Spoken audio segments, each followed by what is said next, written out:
Jika ingin tahu kedudukanmu di sisi Allah, maka koreksi diri ketika ditimpa bala bencana. Perkara biasa sekiranya seseorang ingin mengetahui kedudukannya di sisi Allah. Keinginan yang baik tidak lahir dari perasaan mau bermegah-megahan dan bangga-banggaan dengan pencapaiannya. Sebenarnya seseorang itu memerlukan pendorong bagi mendapat keyakinan yang teguh. Keinginan yang bertujuan meneguhkan keyakinan tidak dianggap tercela. Nabi Ibrahim alaihi salam pernah memohon kepada Allah agar diperlihatkan kepadanya bagaimanakah mereka yang telah hancur menjadi tanah dibangkitkan kembali. Untuk menambah dan memperteguhkan keyakinan beliau alaihi salam, wali-wali Allah dikaruniai kekeramatan sebagai pendukung dan menguatkan keyakinan mereka. Orang yang masih di dalam perjalanan juga memerlukan pendorong untuk memperbaharui semangat juang dan mengokohkan keyakinannya. Salah satu caranya adalah melihat kepada kedudukannya di sisi Allah. Allah telah menetapkan beberapa derajat dan memperlihatkan tanda-tanda bagi derajat masing-masing. Rasulullah SAW bersabda bermaksud, jika Allah subhanahu wa ta'ala sayang kepada seorang hamba maka diujinya hamba itu dengan bala, jika dia sabar dipilihnya dan jika dia ridho diistimewakannya. Maksud hadis, lihatlah kepada diri kita.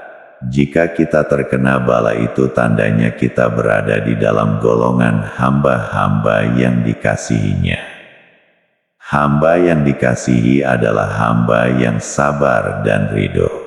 Jika tidak ada sabar dan ridho itu tandanya kita keluar dari kedudukan hamba yang dikasihi. Bala yang dikenakan kepada kita itu wujud dari hukuman terhadap dosa yang kita lakukan. Hamba yang sabar ketika menerima bala adalah hamba yang dipilih oleh Allah. Karena hanya yang dipilih olehnya saja yang diperteguhkan dengan kesabaran, dan yang menaruh kesabaran di hati kita itu Allah, sebagai wujud pemberitahuannya Allah pada kedudukan kita di sisinya, manakala hamba yang dijauhkan dibiarkan hanyut di dalam keperihan bala. Jika hamba itu naik pula dari sabar kepada ridho, itu menunjukkan dia diistimewakan karena hanya hamba yang istimewa saja yang dikaruniai ridho. Sebab ridho mencairkan kesakitan dan keperihan bala lalu menukarkannya menjadi nikmat.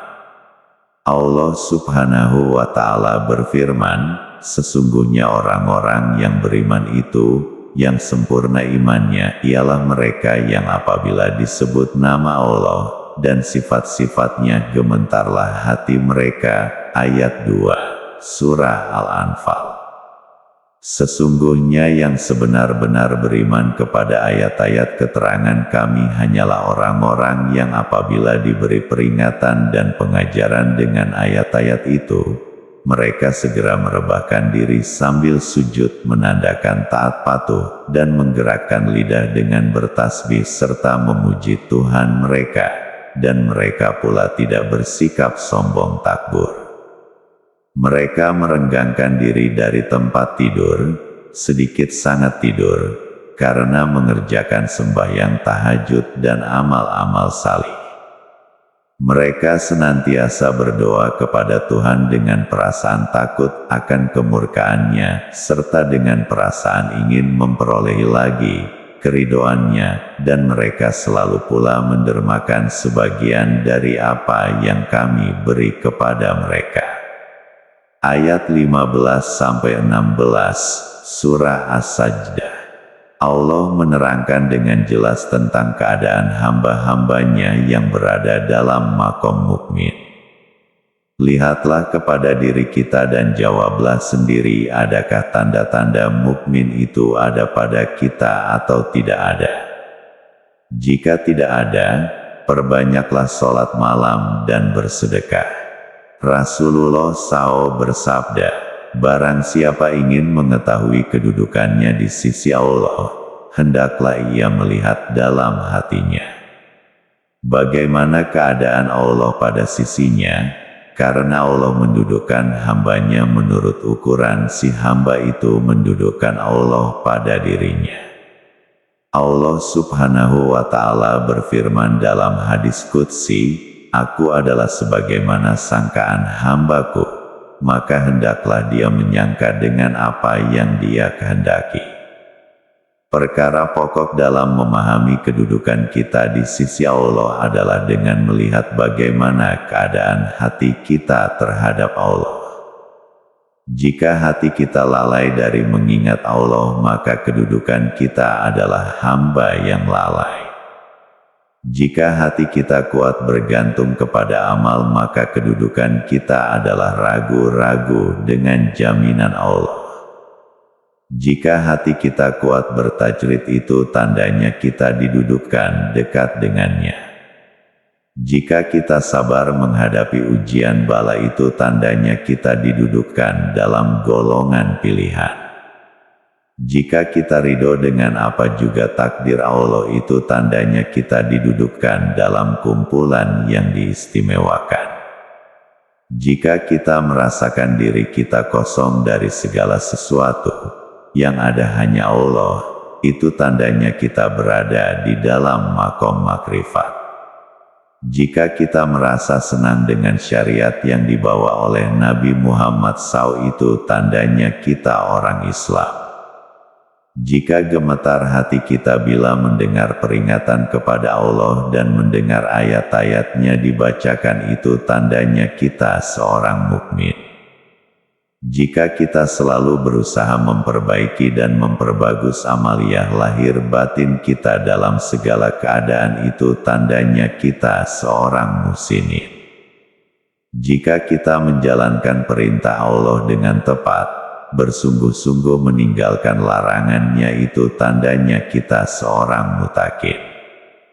Jika kita merasa akan kehadiran Allah pada setiap waktu dan keadaan seketika, itu tandanya kita seorang muqarrabin. Jika kita merasakan wujud diri kita lebur di dalam wujud mutlak, itu tandanya kita seorang arifin. Jika kita gemar menangis dalam mengingati Allah di samping melihat bala dan nikmat, senang dan susah, sehat dan sakit, penolakan dan penerimaan dan segala perkara yang bertentangan tidak lagi berbeda pada penglihatan mata hati kita, itu tandanya kita seorang muhibin. Jika apa saja yang kita hadapi memperlihatkan wujud Allah, itu tandanya kita baka atau kekal bersama-sama Allah.